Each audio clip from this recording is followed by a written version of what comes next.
Hi, I'm Cliff Curtis. I'm delighted to share with you information about the Tobacco Control Journal article, Tobacco Industry Responsibility for Butts, a Model Waste Act. The human health effects of smoking are well known. Far less is known about the environmental impacts of tobacco product waste. Over 6 trillion cigarettes were sold globally in 2015. From 1/3 to 2/3 of all cigarettes smoked are tossed into the environment in coastal and urban cleanups dating back to the 1980s. Since the 1950s, the tobacco industry has fraudulently marketed plastic filters as being healthier, but findings by the U.S. National Cancer Institute clearly show that filters provide no health benefit.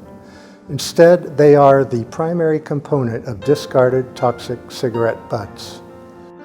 Tobacco filters and remnant tobacco waste contain and leach out some of the 7,000 chemicals contained in a cigarette, many of which are environmentally toxic, and at least 50 are known human carcinogens. The cost to municipalities to clean up TPW is substantial, with a San Francisco assessment finding that butt waste cleanup in that city costs US $7 million annually.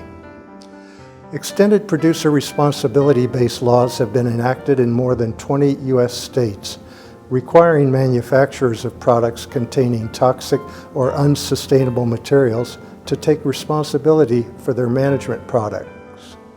Products addressed include leftover paint, batteries, beverage containers, and at least 10 other products. At its core, the extended producer responsibility strategy for tobacco product waste mandates producers to accept responsibility for the most important life cycle elements, especially internalizing the environmental cost of products into their retail price, shifting the economic burden of managing toxicity and other environmental harm from local governments and taxpayers to producers. Effective extended producer responsibility application for tobacco product waste is needed in 4 areas: liability for proven environmental damages, economic responsibility for expenses involving collection and final disposal, physical responsibility for management of the product and its environmental impacts, and informative responsibility for providing information to the stakeholders on the environmental risks. Regrettably, the tobacco industry has long held that smokers should shoulder those responsibilities, not the producers. Complementing extended producer responsibility interventions, the product stewardship principle calls for other stakeholders to share various responsibilities to reduce the negative environmental impacts of tobacco product waste, while holding the producers mainly responsible.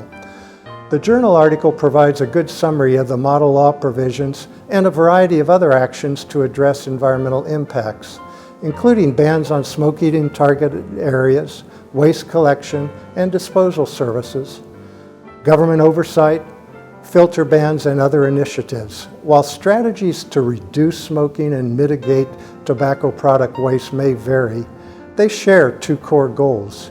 The status quo is unacceptable, and reducing tobacco product waste and its environmental impacts require new strategies like the Model Tobacco Waste Act to assure success.